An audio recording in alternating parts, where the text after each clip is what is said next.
billionaires pretty much rule the United States. The president himself is a billionaire, but apparently he's the most threatened and bullied man in the country. He has turned American diplomacy into a cheap extortion racket. Let's be honest, Donald Trump is a loser. Count all his failed businesses. Donald Trump cares about exactly one person, and that one person is named Donald Trump. I'm sorry that you're a terrible president. Well, perhaps, but the bullying of Donald Trump has very little to do with him being a billionaire.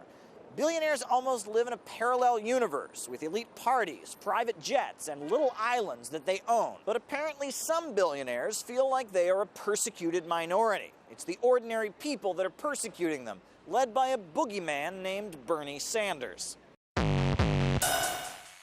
Billionaires, billionaires, billionaires, billionaire, billionaire, billionaires, billionaires, billionaires. I am not a billionaire. Due to all that class hatred incited by Bernie Sanders, the rich are forced to hide in fancy restaurants and the studio of the Fox News channel.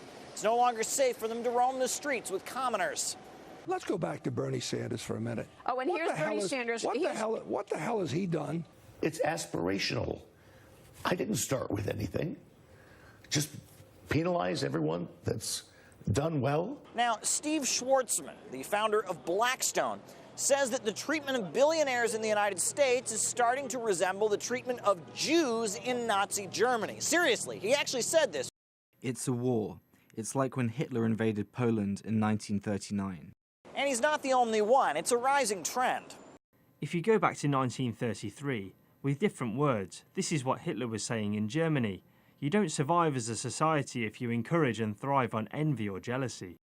The wealthy TV preacher Kenneth Copeland has also reported suffering at the hands of the not-so-wealthy. Oral used to fly airlines. You can't manage that today. Right. This dope-filled world. Right. And get in a long tube with a bunch of demons. So the gap between the rich and poor in America has reached its peak in half a century. So, do you think that billionaires are really an oppressed minority? We decided to ask New Yorkers what they think.